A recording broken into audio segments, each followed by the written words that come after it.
What's up, ladies and gentlemen? Welcome back to the Brandon Coin YouTube channel. And if you would like to start CPU or GPU crypto mining in 2024, I'm going to be doing a whole host of videos. Today, we're going to be taking a look at NiceHash. This is how to get up and start using their software. There's going to be more stuff you can learn later on, but this is just the basics. So the first thing is you'll need to go over to nicehash.com. I know it's not supported in all countries, so make sure it is legal to use in your area. So let's go over there. Once you go to nicehash.com, you do have to log in. So make an account, log in, and this is what your dashboard looks like right here. From your dashboard, you're going to want to go to mining. Then you're going to want to click on download miner or add ASIC. From here, you have a couple of options: NiceHash Quick Miner, NiceHash Miner, NiceHash OS, or connect an ASIC. Today, since we're just going to be mining on a regular average computer, we're going to click on NiceHash Miner.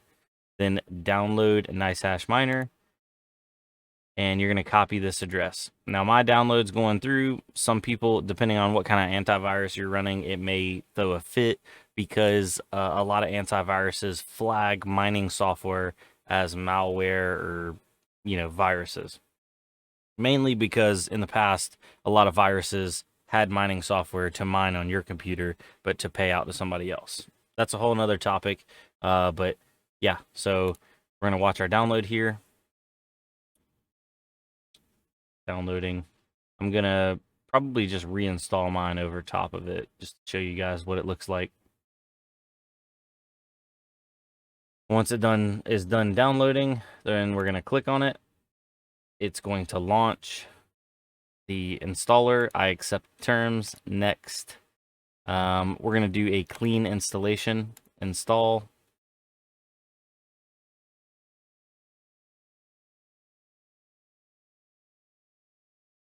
And click Run NiceHash Miner.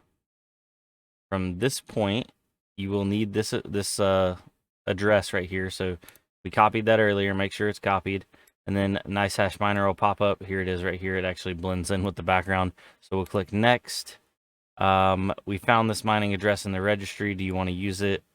That is not correct. Add new mining address and enter NiceHash mining address manually. We're going to put it in there. Paste. Save.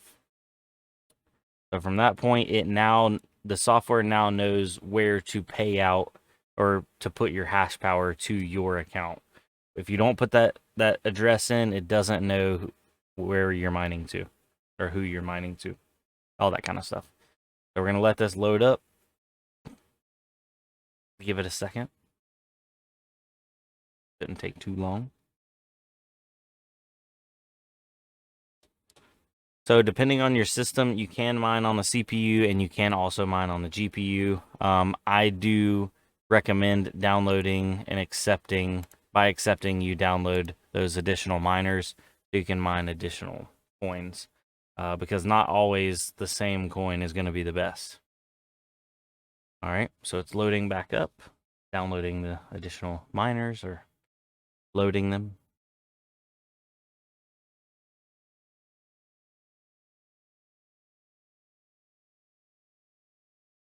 Depending on what kind of overclocking software you want to use for the CPU or your GPU, I'll be doing separate videos on that as well.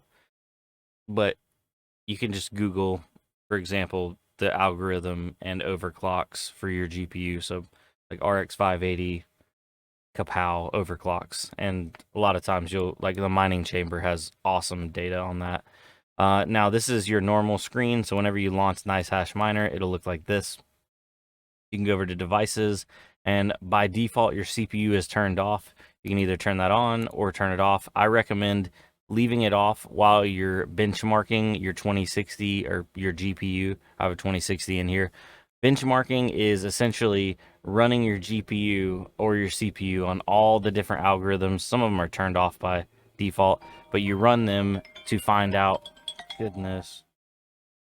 you run them to find out which algorithm is going to be the best for your scenario.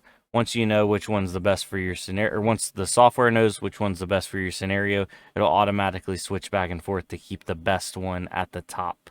So you just click Start Benchmark. and I'm going to let that run for a second, and we'll be right back. All right, so checking back in, and it benchmarked some of these and it errored out on some. Depending on if you have any overclocks or running at stock, some of them won't actually go all the way through. So you could, and what does work sometimes is select all, then select none of them.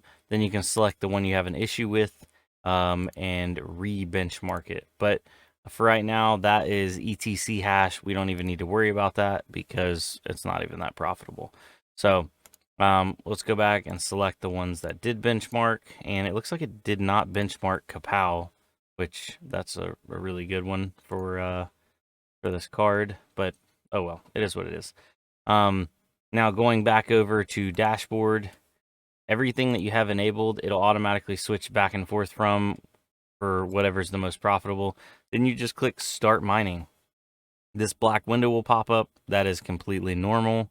I have to be pretty quick because in case my system starts lagging. But then, yeah, it starts mining and it'll give you a profitability readout for your hardware that you have enabled. So I'm only running on my graphics card right now, and it's lagging a little bit, which is normal because I'm trying to record and stream while also mining, which is asking for a lot. I just wanted to get it to show current profitability. So current profitability right now, 21 cents a day. That's with no optimization, no overclocking, nothing like that. Now over on devices, I could disable the CPU, or the CPU is still disabled. You can enable the CPU and the GPU, or you can do just the CPU depending on if your system doesn't have a GPU that's worth mining on. And same situation, you just go back to benchmarks and you look at the CPU, and pretty much 99% of the time you can leave Excavator off and turn XM Rig on. It's pretty much always better from my experience for the CPU miner.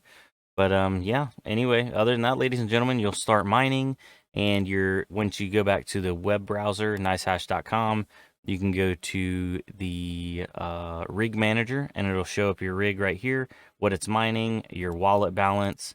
Then you can click on the drop down on your wallet and click withdraw once you get enough Bitcoin in there, and go from there. So this does mine all different kinds of algorithms, but it does pay out in Bitcoin. And unfortunately for people in the US, we can't have it pay out in anything else. But if you're in other countries, they allow different coins. Unless you're in the UK, they don't allow NiceHash at all. So anyway, ladies and gentlemen, if you have any questions, please comment down below. Let me know. And other than that, I'll see y'all on the flip side.